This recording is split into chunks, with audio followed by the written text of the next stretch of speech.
Hello, and welcome to yet another episode of the International Care Collective, the podcast powered by University Hospitals Sussex and in collaboration with NHS England's Stay and Thrive community of practice. As always, I'm your host, Sam, and I'm here as a practice educator for multi-professional international recruitment. And we are here today and joined by our wonderful guest today, Sibghat. Welcome, Sib. Thank you. Thank you for having me. Thank you ever so much for joining us. We really appreciate you being here today and spending your time with us here today, most importantly. So first things first, tell us a little bit about yourself. My name is Sibghat. That's a bit of a difficult name, but you can call me Sib.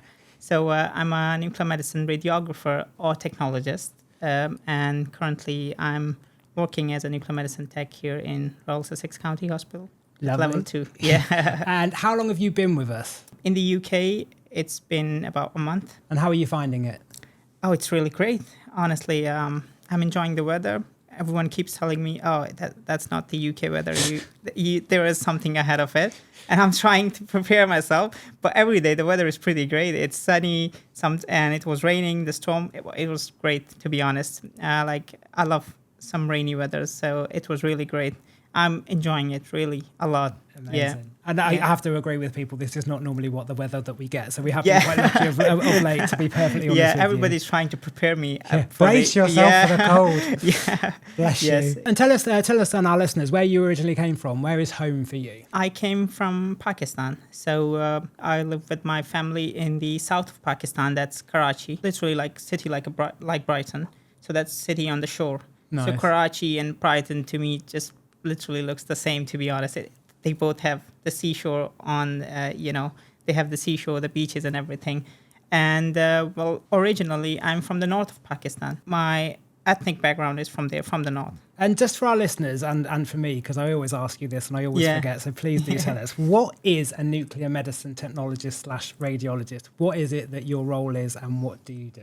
Yeah, I'll be honest with you. I took the degree because I thought it sounded cool. It does sound quite fun. That's why I'm asking. It does sound like one everybody asked me, really, they thought I put some thought into it. But honestly, there was a list of medical technologies, and I thought, this one sounds cool, nuclear medicine. But it's sort of, I'll just put it in a short way. Basically, radiology, but the radiation source is not a machine. Okay. So in X-rays, in CT scans and that sort of thing, fluoro, etc., the machine emits radiation. It goes through the patient and is detected on the other side on a detector. Right. In nuclear medicine, what we do is basically the same procedure, but what we do is we deliver a radiopharmaceutical into a patient's blood. So that's basically the bit that is radioactive. And now it's in the patient's blood, and it circulates around the body, and then we detect the gamma radiation that is being released from that radiopharmaceutical in your blood. Right. And we just have cameras, or what we call cameras, so they're basically just detectors. Okay. So we detect those gamma rays, and it's like after a bit of reconstruction and all of that sort of mathematical and physics thing, you see the image. So that's what it is. So basically the patient is the source. So the patient has that radioactivity inside him, and we are just trying to catch it. Yeah. And compare that to X-ray or radiology, the patient doesn't have any radiation or anything. Yeah. Basically, the radiation is coming from the machine. And it crosses through the patient and it's detected. So that's basically the difference. So it's what we call physiological imaging. Yeah. And radiology is what we call anatomical imaging. So that's a bit of a difference there. So you said you chose this because it sounded quite cool. Now, I cannot be the only person that's listened to what you've just said and automatically had the Incredible Hulk in the back of my head of injecting gamma radiation into people. Yeah, so, I thought we would just convert to Hulk or something. Yeah. Gamma rays. It was just there in my head. I was just like, I can't be the only one thinking that. Honestly, nobody knows about it. But it's such a vital part of the hospital system. Yeah, exactly. But like it's quite a little to the, what would you say, in the background, working in the background, so people don't know much about it. Still doesn't make it any less important, though, which is why we wanted you here as well, why we wanted you to come and join us. Yeah. Now, one of my favourite parts of this podcast is we ask you to bring something in that reminds you of home. So I was thinking, what should I bring to the podcast? To the listener? Decisions. Yeah. So this is what it looks like. That's really beautiful. That's really pretty. So basically, my mother gave this to me. It's usually used for prayers, just like home, because it came from that place and it came from somebody special, like, your parents, your mom. So, and also considering the whole journey, it's a reminder to me that this prayer mat and everything, and the prayers, everything that, every time you lose hope, everybody has hope in something. So I have in this, you would say, in my prayers and everything, that, okay, even if you lose hope, there is nothing, you can't see anything. Okay, it's dark. Okay, there is no chance of anything happening. And then suddenly something good happens, and it keeps reminding me of that. And also, I'm intrigued. Yeah, it's nothing. It's just my watch. So I checked it when I was looking for stuff, and I checked it, and then I was thinking, oh my God, because I didn't wear it since I came in here, and it's still on Pakistan time. The time difference and all of that. So you have to tackle that, by the time you go home, it's already midnight there, and all of that, 4-hour difference and all of that. So you have to, connecting with your family and everything, you have to manage that. And so thinking about this, I just thought, okay, this is... I like the way that you kept it on Pakistan time. It was, I'll be honest with you, it was unintentional, but to me, I didn't change it, and I don't want to change it. I don't know why, but I thought it would be a good thing to share. So, do you know what? I would personally, if I was in your position, I would probably keep it as well. It's like a very old school go-to, but still a very prominent now thing for yourself.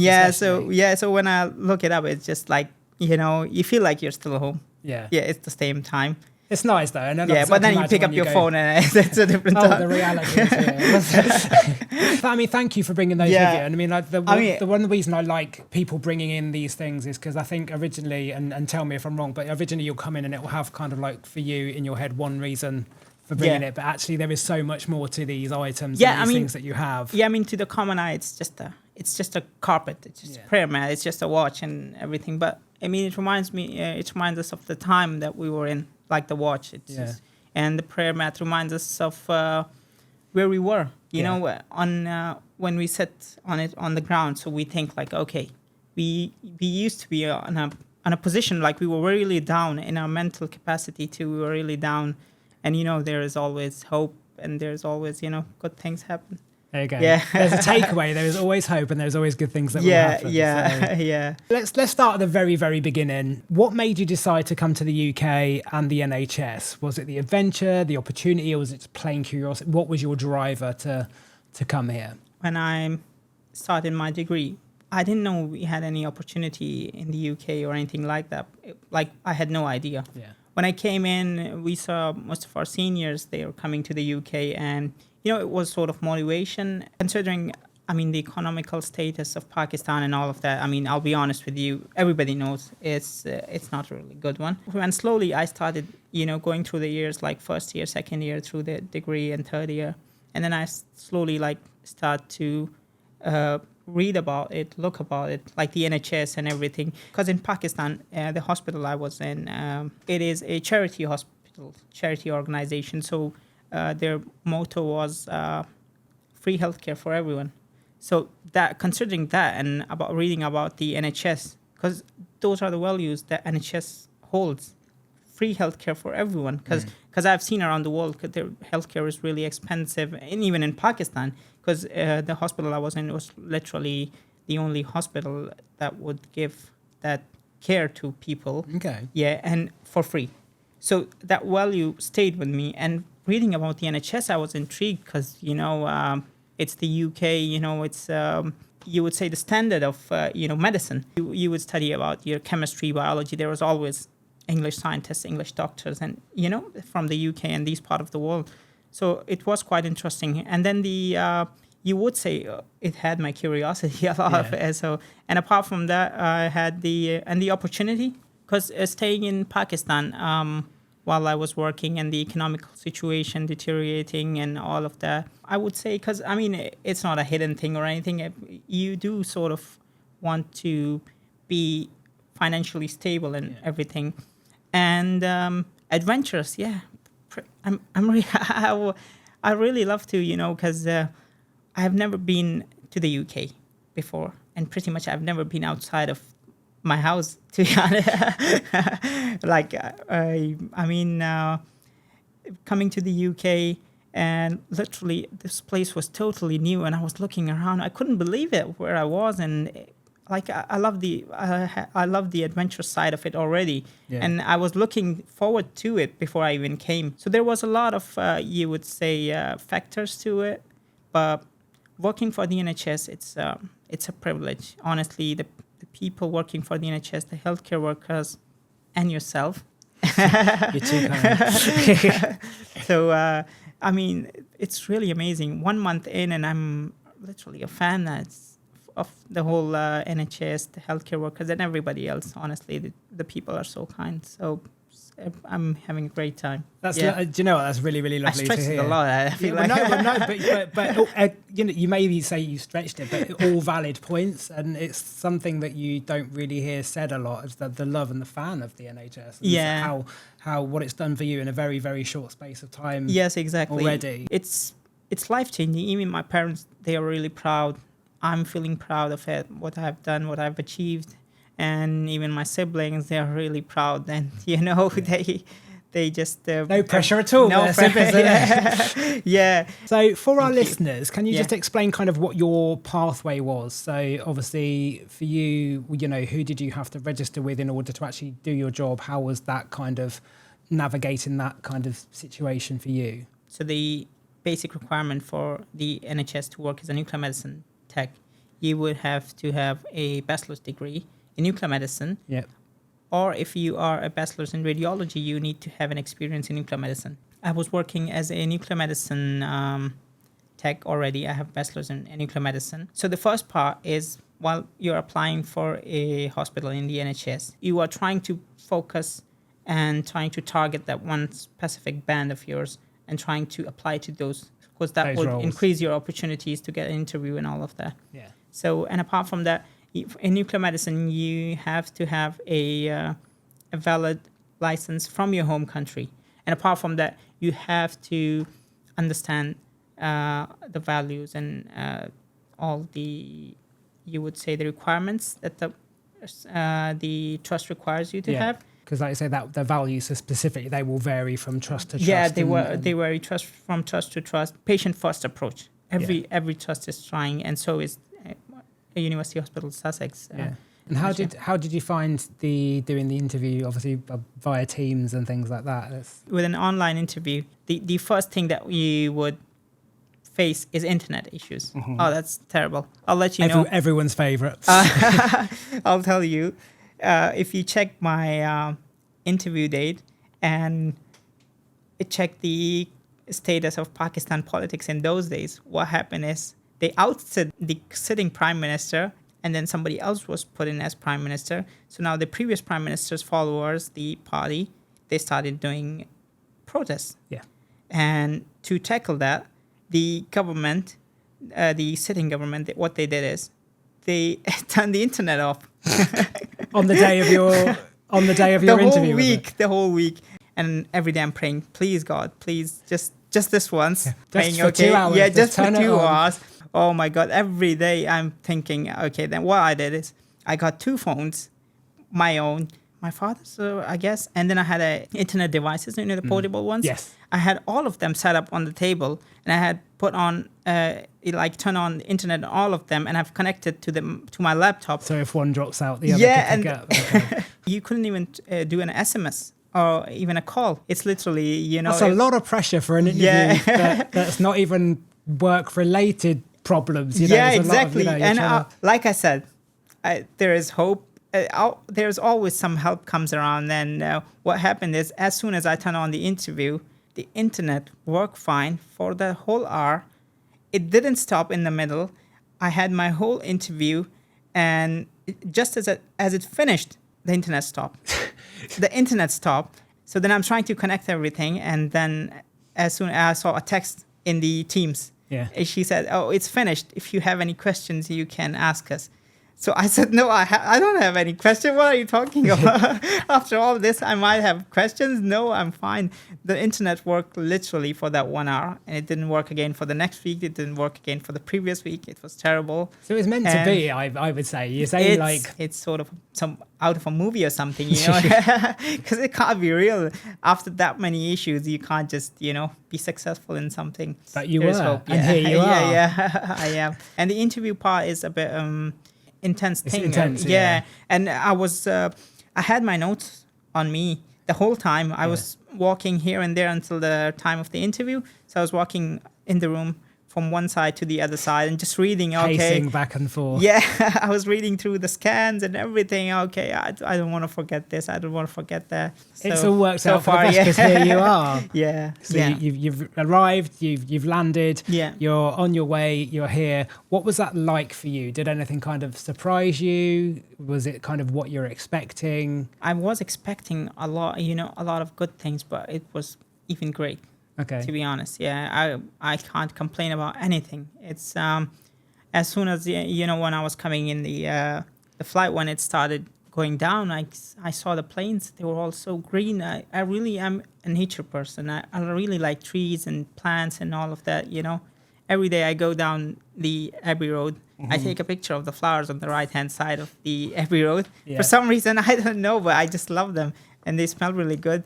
So I saw it from the plane up above, and I was like, "Oh my God, it's so green, so beautiful." I mean, and the houses, you know, I noticed it, the red color on the house, like the iron oxide color on the roofs. Yeah. Oh, I saw that, and I was like, because in movies, if you see in shows, British shows, and everything, you do see that red house, you know, the red oxide colors, on TV, basically. Yeah, and I couldn't believe it. I was like, "Oh my God, it's I'm already there." When I was booking for the plane.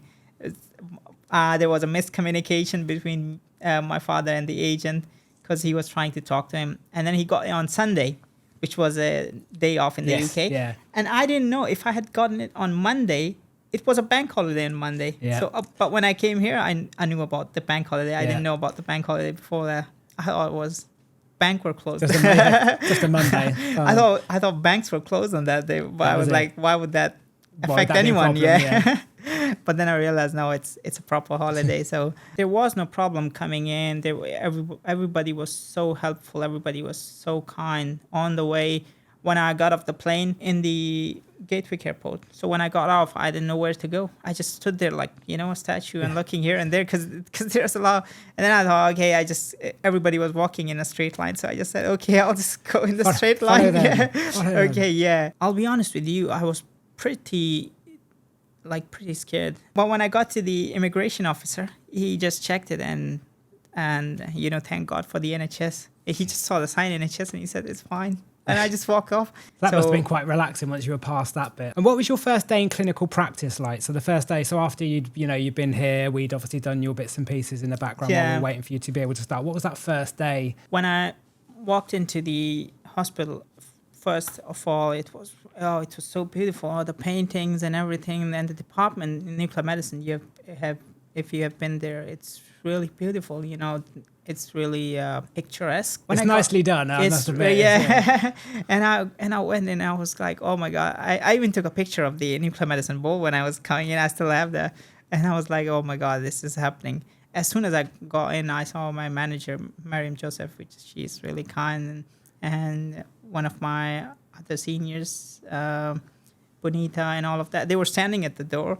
They were standing like they are, you know, welcoming somebody like coming from. Welcome, yeah. Nobody was at the airport, but they were standing here. Yeah, like, you know, holding a card and all of that. So I just got in, and everybody was so nice. You know, one of my colleagues, Patricia, she's a really, really helpful, and you know,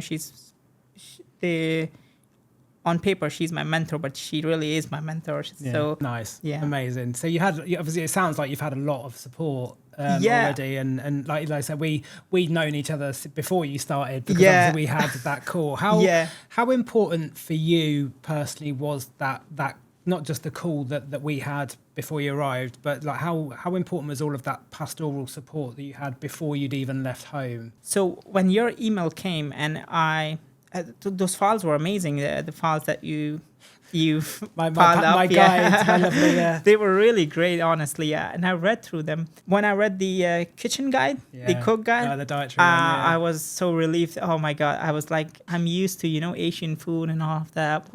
What would I eat? Would that be like? How am I going to survive? Yeah, yeah. When I read that bit, like, it's the British culture has been so diverse in the past few years and everything.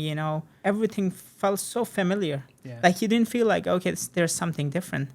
Okay, you can try the fish and chips. You can try the beans and toast, but you can also try the chicken tikka masala and the naan and everything. Yeah. So that's the thing. You like I said on the first day when you came in, I said, okay, tell me where can I find fish and chips? Yeah. Because that's I've been hearing for a long, long time, and I was like, oh no, I want to try this. Yeah. Before I even try anything else Asian or anything, I want to try the proper fish and chips. Proper fish and chips. And of course, we are in Brighton. There's a sea beside us, so there should be some good fish.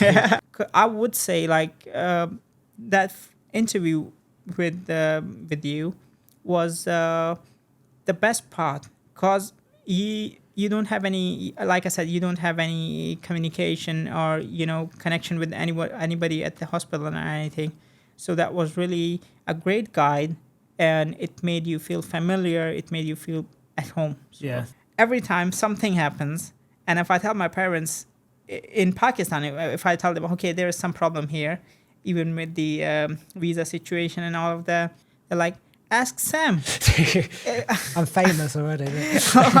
What did I say to you on that phone call when we had that conversation? There's no such thing as a stupid question. Yeah, exactly. And you answer it every time. And even if you are busy and everything, you still answer it. And it's really, you would say it's really relieving and it's really helpful. When you arrived to the UK, how did you find the understanding of the day-to-day English language? So obviously you have to do your English language course and provide evidence of that. Yes, exactly. But obviously, I suppose the reality and listening to me and anyone else with accents and things like that. Exactly. How was that for you?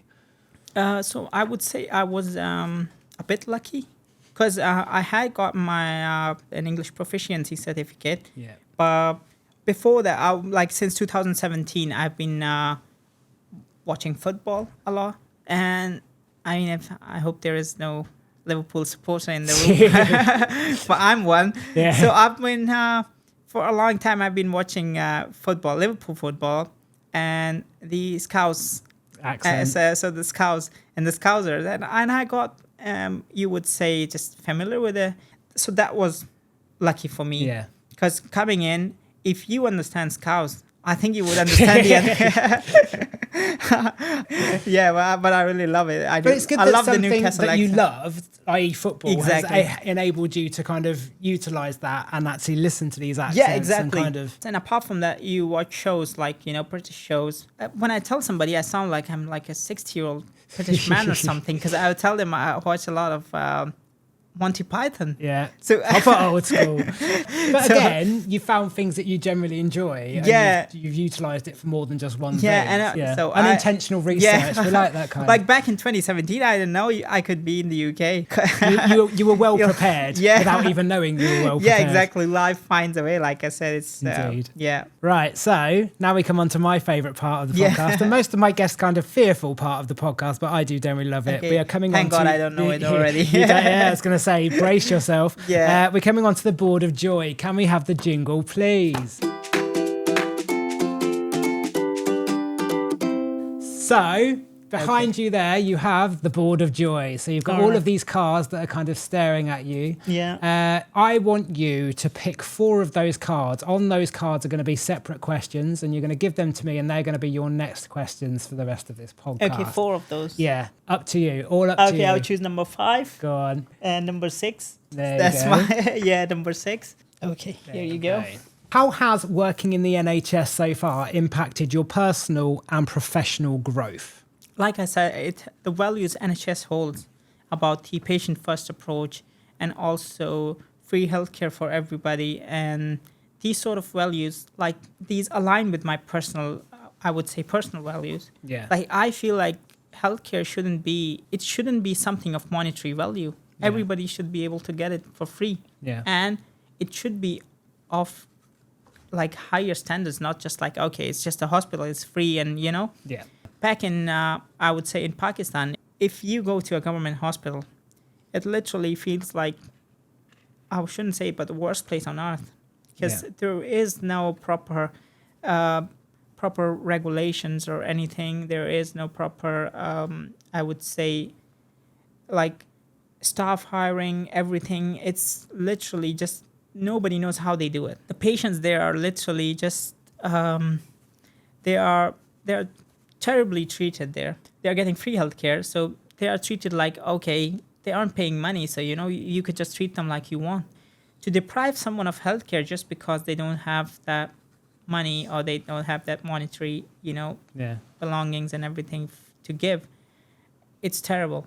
Yeah. And the NHS, when I came in here, I mean, I walked in. It's a totally different experience. It doesn't feel like anything like everybody is treated equally. Everybody is treated so respectfully. The patients are very respectful. So that's what happens. Like on a personal level, I would say this. It aligns with like the patient first approach and the healthcare for everyone approach. That aligns like with my values, and it has been really a great impact on my life. Yeah. And I really sleep comfortably. Yeah. Thinking, okay, I'm part of such an organization. I'm part of such hospital.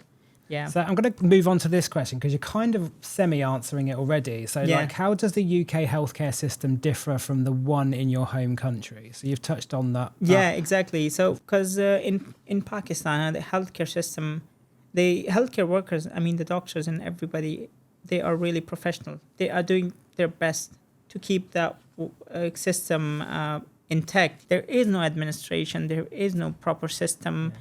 There is no IT, not all and that obviously sort of thing. You've worked in the system as well, so you have the experience of this exactly. Well, so. Of course, here it's the proper administration, the proper professionalism of everything. How every hospital in the country is connected. I really, really love this. Yeah. Every hospital in the country is connected in a proper, like the patient has an NHS number, and I've seen they have records of like a long time ago. They had their tests done, they had the scans done from long time ago, and you can see and that you can still see that. So it's really, really great. I mean, did you expect that, or was that a surprise for you? It was sort of a surprise because I mean, you don't expect a thank you in Pakistan for working. Somebody won't tell you, oh, thank you Sib, you helped me today. But coming here, everybody is so supportive. You help somebody with something so small, and they will just be so gracious and so, oh my God, thank you, and thank you so much. You have been really helpful today. That keeps the spirit up. It's amazing how something, I'm going to say something so small. So it's small. Not, but it is. Yeah, exactly. I mean, so everybody is really, really supportive, and everybody, they are trying to help you. They are trying to keep the system intact. So your next question is, obviously you've only been here, like we say, just over a month and a bit now. Yeah. How do you see your career progressing here in the UK? Since I started and since I've been getting hold of the whole NHS system, like from the databases, the patient management systems, the administration, our managers, like trying to understand the system. So, because professionally, if you are part of such an organization, if you are part of such professional and such really impressive system, then you could learn those things and you could progress later in life. If you are someplace else, you take that experience with you. So when I came in here, my first thought was, okay, I need to understand the system. I need to understand how it's happening. Everything is happening. How it works. Yeah, how everything is working. I would say if I went back to Pakistan, I would be doing a lot of changes in my department, in nuclear medicine. For example, if I went back to the place I was working in, I would be doing like 100 or 150 changes to that place. So that would be like, that's what I'm hoping to achieve from this institution, from this organization, the NHS and University Hospitals Sussex. Now, again, it's only been a month and a half, but what was the biggest challenge you faced when adapting, or whilst adapting, I should say, to life in the UK? Like personally, when I came in, the first trouble I had was, of course, you need some food to survive. So I started, like, I don't know how to cook, to be honest. I just know how to cook tea. I've tried. I did. I was very privileged to Yeah. be given a cup of Pakistani tea. As you Yeah, said. It was I brought some with me, so I made it, and that's the point. So I could make tea. You know, you could fry an egg. Yeah. You could, just eat with a bread or something. You know, make You say toast. that And you haven't seen me cook. So So when I started cooking, it was really terrible. You have the non-stick pan, right? Yeah. So the non-stick pan, you shouldn't be using a metal spoon with it. Yeah. I didn't know this. It took Ooh. me a while to. Whose pan have you yeah. ruined already? I started to notice it when my pan was turning white from the. So I started noticing why is my pan turning white? Like, why is the steel from? What have I done? Yeah. So it was a bit of a trouble because in Pakistan we eat a lot of flatbread like naan, and now I came here and I'm like, okay, I have never made naan. I've never made bread before. I don't even know how to make dough. You know, how would I make it? And then I found some frozen naan and frozen, breads and tortillas and all of that. I was like, oh my God, I'm saved. I'm saved. I was lucky enough to find a Pakistani Indian Asian store just right here, and it was really great. They have 2 branches, and I still can't cook rice. Honestly, oh my God, it's. You are not alone in this. I cannot, for love nor money. Oh my God, I'm so many times angry. I'm shown as well, I can never. I'm standing in the kitchen. I'm so angry every time I cook the rice. It's burned from one side either, or it's very soaky. Yeah. That was the sort of thing, like the initial, you would say, struggle you face. Yeah. And apart from that, I didn't had any trouble with, like I said, the accent was fine, so I didn't had any trouble with it. And really, pretty much everything was easy. And also, a lot of the things were helping, like the University Hospitals Sussex giving us a bus pass, which was really, really great, because the first month, you don't know anything. And I just keep climbing on buses, and then I go anywhere and just stand there. I'll just go to Olstein and I'll just stand there and look at the bus because I don't understand which bus is going where. Because they turn around like this and then they come that way. And I'm thinking, oh my God, what's happening here? Like I was lost on the way here. So I just keep getting lost for some reason. I'm waiting for the day that I get a text message saying, I landed up in Newcastle. How have I got here? I was thinking I should go visit. Like, I want to go to Liverpool because, I want to watch the team. I've been. Yeah. So that is like, that's the adventurous part and the wish, like I didn't know I would end up in the UK and everything. And look at me now here. And I'm trying to think of going there. Watching a match or something. So we're wrapping things up. We're coming to the end, sadly. But I've got a few more questions, which again, we ask everyone towards the end of the podcast. So obviously there's been some recent changes visa-wise from a government perspective. What impact do you think these latest changes will have, and what limitations will they have with regards to people's family members coming to join or wanting to join the NHS from overseas? Do they impact you in any way? Well, I wouldn't say they are impacting me right now. No. As of now, because of course I'm on my own. I guess a lot of the NHS workers, for example, most of them are international. It is a hard decision to make, honestly. You are excited, of course, but it is a hard decision somewhere in between. So, I mean, if, for example, like I saw the recent regulations going on, so they are asking like, okay, so before that, the spouse visa, for example, they didn't need any English proficiency and all of that, which kind of makes sense. I mean, they wouldn't need it because, they aren't doing a job here or anything. They are here as a partner of someone who's already doing a job, who already knows how to speak English. It would get difficult because, not everyone is getting that quality education in all of these countries. They are coming here for that quality of life, that opportunity that they are trying to get that. In Pakistan, it costs you like a minimum salary in Pakistan, like is I would say £100.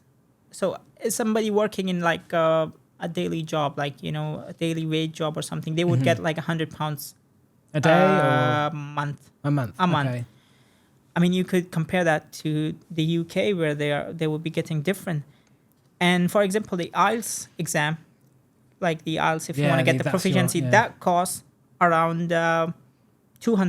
Yeah. £200 for an IELTS exam. He earns £100 A month. Yeah. So he has to save 2 to 3 months just to give an exam. Yeah.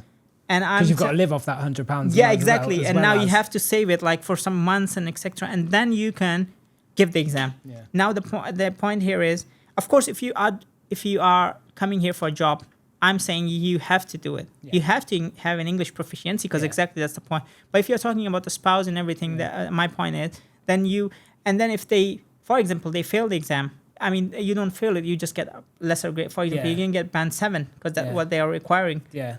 Now you get band 6. You are unfortunate, you get band 6. Now you have to give that 200 quids again. Yeah, to redo. Just redo it. So things would get a bit complicated. It'll make it more difficult. Make it more difficult for them. I do support people learning the language. Yeah. Because if you are coming to the UK as a healthcare professional, for example, as I see myself, you have to deal every day with every kind of patient. We had a patient the other day. Patient had hearing difficulties. Yes. And all they could do was understand what was coming out of my mouth, like they could read my lips. Yeah. So I forgot what they were. They had like a label on the alarms. Yeah. So they would understand my lips moving. So it was really great. I was amazed, like how that. And I was thinking, oh my God, if I talk to him, I have an accent, and I don't know, how would he understand me? Would he understand my lips moving? Yeah. Like I don't know. He has been trained on the British lips, you know. He knows the British lips moving, so he would know. And then I started speaking to him, and thank God he understood me. Yeah. And he understood me really better than my other colleagues. So I was like, oh, thank God. Oh my God, I was so relieved. Yeah. And then there are patients who are unable to speak. They are literally like you could hear them, just the murmur sound and all of that. And then you have to understand what they're saying. Yeah. Because like you say, especially in healthcare, because especially this is vital. This is vital because you have to understand what they're saying and all of that. But apart from that, it would, like, the regulations and everything would make it very difficult for everybody. The trusts are made up of a lot of international recruits, which, like, they play a vital role in it. Yeah, and hugely. Yes, and it would make it difficult for them to survive. Like, if, for example, if their partner or their parents or anybody, they couldn't come. Now, at some point, they would feel like, you know, it's just... There is no point, you know, like I'm alone here. Yeah, exactly. So they would just move back, and it would be sort of a difficult situation for the NHS. Like, how many workers would just go back? Yeah. I mean, how many people would just say, okay, we don't want to work here. We can just go back. You know, go to some other country. Yeah. In the end, it will become a really messy situation. It's true. I don't want to be political or anything. No, but I mean, it's why we asked this question, because everyone's going to have a different perspective on this. Yeah, and exactly. I think that you know, having it from someone that's in that position like yourself, that you know is going to be able to give that honest. And I thank you for your honest answers, because that's what we ask it for. Is we want to see these, you know, because who am I to tell or say what this is? Yeah, you know, exactly. It's about how you guys feel about it as people that are coming over to help. And, so I mean, that's the point. It's like, it is financially, it is, a lot of the things are playing a great role in it. You aren't getting quality. Everybody, I was lucky enough to get an education where I was able to speak English, understand it, and I was exposed to such media and everything, that I was fortunate enough to learn the language. But not everyone has that opportunity.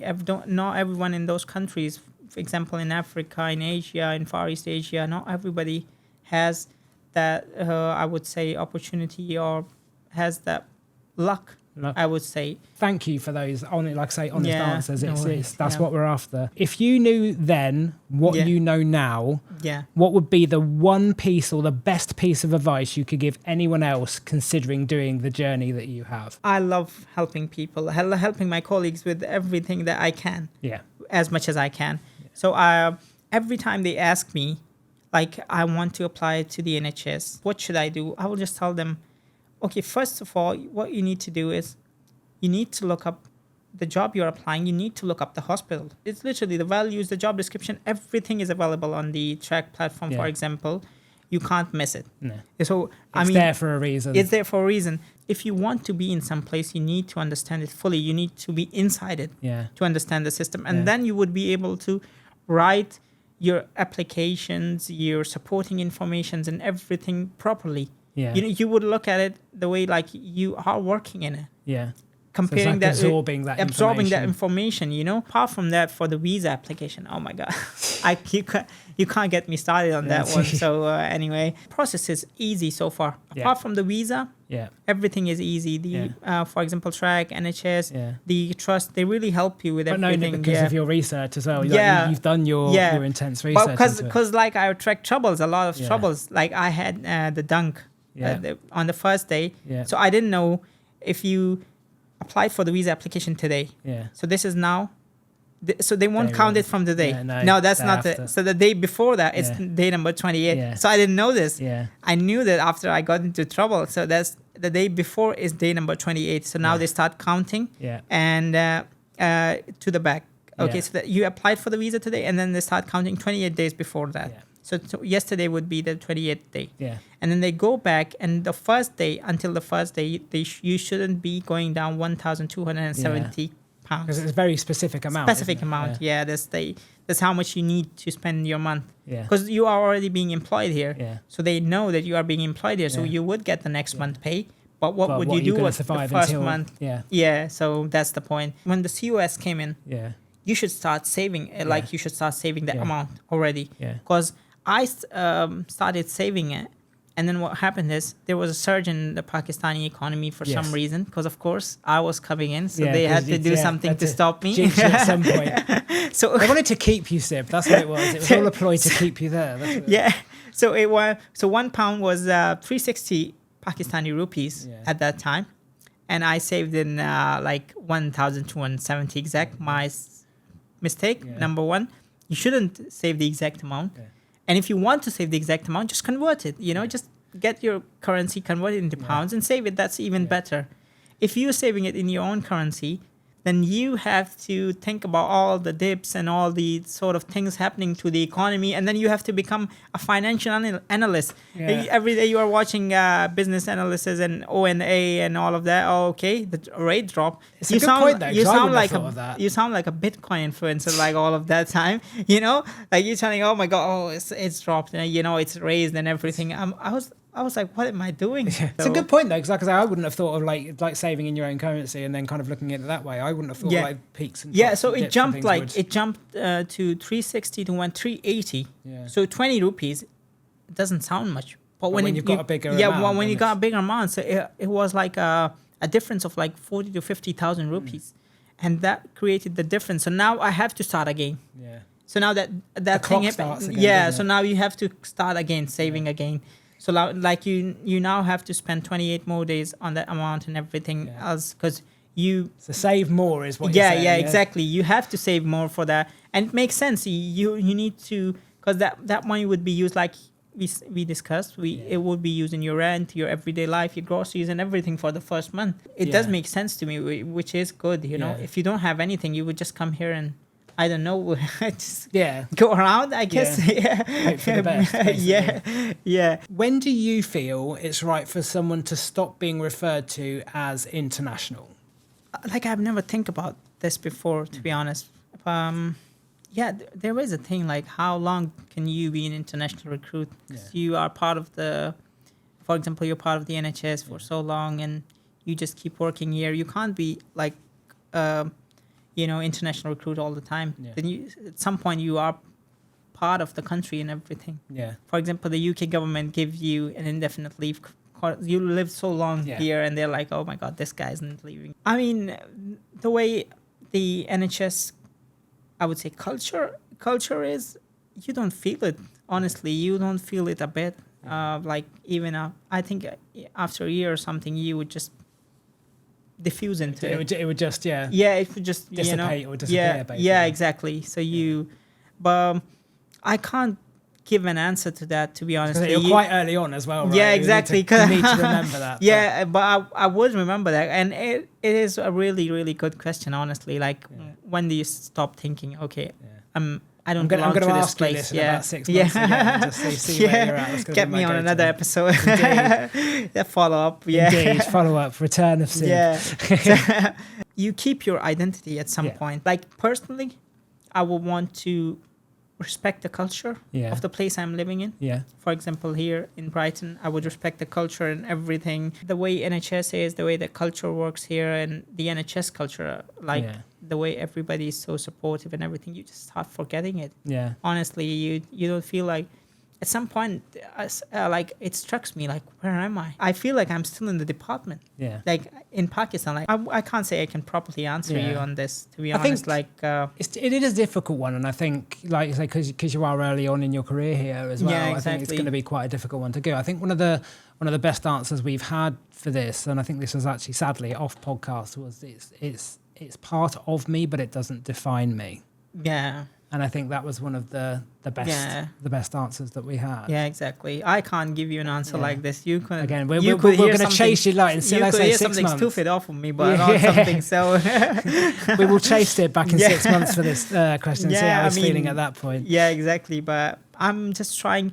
I'm lucky to be in Brighton, and Yeah. all of my other colleagues, we are lucky to be in Brighton, because I feel there is a lot of acceptance, a lot of inclusion, diversity in this city than compared to the rest. I haven't been to the rest. I'm Yeah. not like stereotyping So or far. anything. Yeah, so far.